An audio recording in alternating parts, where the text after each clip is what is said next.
What is growing on? So this is not our typical job site. I am somewhere in Florida, somewhere on a golf course. I can't exactly tell you guys where I'm working. They're not ready to put this out to the public yet, but I've been working with this client now for almost a year.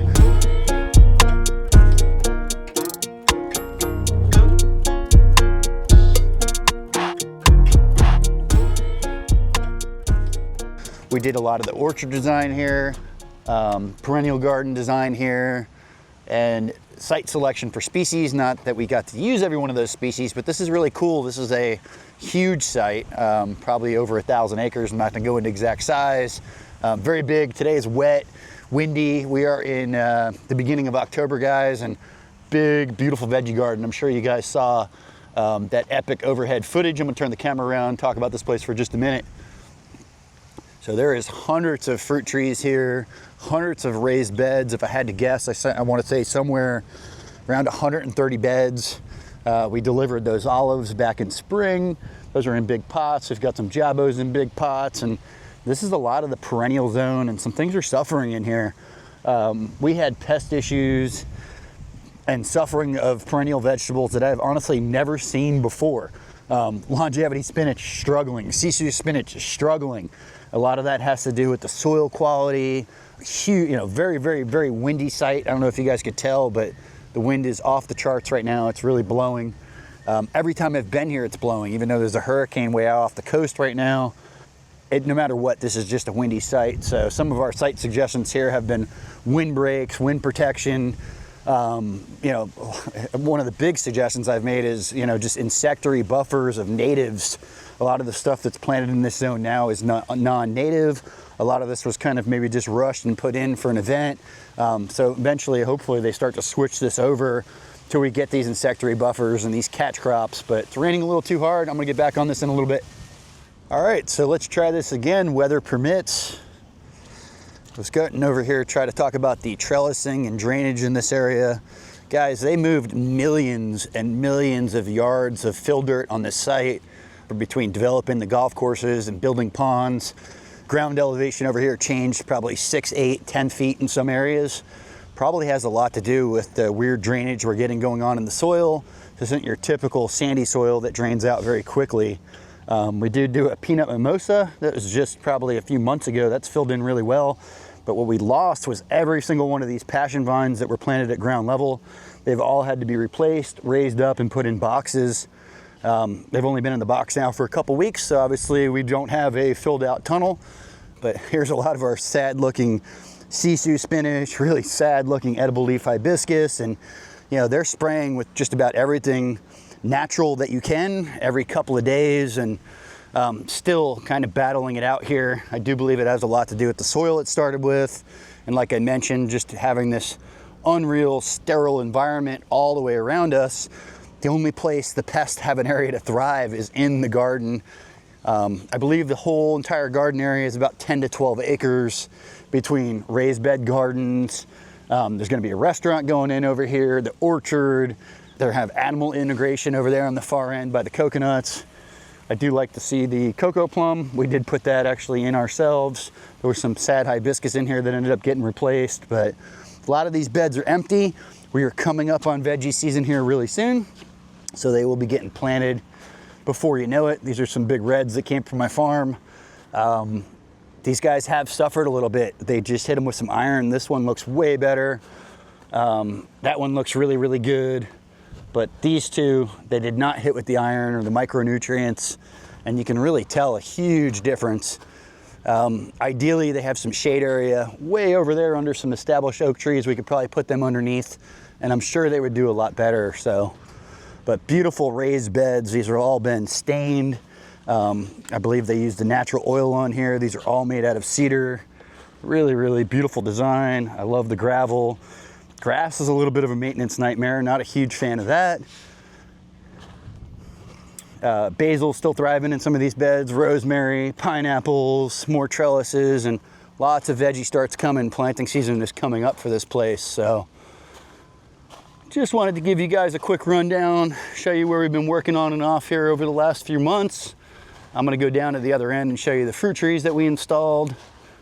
But we did not build out any of these raised beds. We only planted the perennial zone and have been doing consulting here. That was a giant pineapple patch. The water is up really high right now. I'd ideally like to see this being a native buffer, not the Ixoras. Those also have a ton of pests on them as we speak. I think they're getting ready to trellis some stuff up these custom bamboo trellises. And guys, that rain is coming again. The last time I was here, I tried to make a video and it rained on me.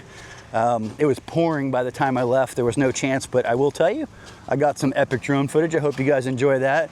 Seems to have been flying fairly well. I would love to see more of this. This is the native tea bush. Obviously not the blue plumbago, not the standard hibiscus, not the Ixora. There's just a lot of things in here that don't bring in beneficial and predatory insects, aren't really helping to support the garden space around it. We did plant all of the roselle, all the celosia, all of the cranberry hibiscus over here in this zone. And this is only a few months old. Ideally, this would have got in spring. We've been in the ground 6 months, you know, hopefully filled out a little better. We got things in a little bit late, coming in here mid to late July. Really cool little benches. You can sit out here and enjoy the space. More of them pineapples, beautiful patch of the dune sunflower. That does look great. And pineapples for days. Oh, a single, solitary, lonely, I say single, there's a couple actually. Firebush, I do see that has a Green Dreams tag on it. That has a Green Dreams tag on it. These must have been left over from the orchard install. We do have some supporting plants on the orchard over there. And I think they ended up just adding them into this zone. So really cool. I am getting ready to get soaked. I'm heading back to the truck. Something I'll tell you about this project. The owners of this site, of multiple sites, got inspired to put a farm in after watching The Biggest Little Farm. That was the Catalyst movie. And I can't tell you guys how often I hear that. I watched The Biggest Little Farm. I want that in my backyard. So shout out to the guys that made that movie. I think that movie is epic. If you haven't seen it, slide over and check it out. I don't get paid anything for telling you guys to check this movie out. It is unbelievable. It is inspiring. And it just tells a really, really good story. So Biggest Little Farm inspired this project. I think that's pretty cool. I'm gonna try to get over to the orchard. We're over there pruning some mangoes today. I got a little bit of B-roll, got some water on my screen. I'm getting back to work. What is growing on? So weather has been very difficult today. I've been trying to get you guys a video. This is the orchard zone that we installed. And like I mentioned, we've done the design on the entire property, but haven't done all the actual species selection. So we didn't plant these big mangoes going all the way down. We haven't planted any of that orchard area you saw in the drone in the middle. And there is some diversity in the middle there. We have got 3 rows of avocados, and the back row is mamey and sapodilla. We also have some sapodillas holding fruit right here. These were some 25-gallon trees that we installed. And this was all cowpea with fakahatchee grass, sweet almond. We also have some mixed ginger in there, jackfruits, papayas, caliandra, a little bit of a multi-species planting. There was some Mexican sunflower planted around some things to give some added protection. You could see some coming up over here by the caliandra, and avocado, big old pigeon pea, gandules, but really cool little orchard area. Guys, it's probably gonna start raining again. They've got bees here, lots of different stuff going on. Lots of different integration. We are going to replant here very soon with cowpea. They've noticed since they've cut it back, definitely getting a little bit more weed penetration.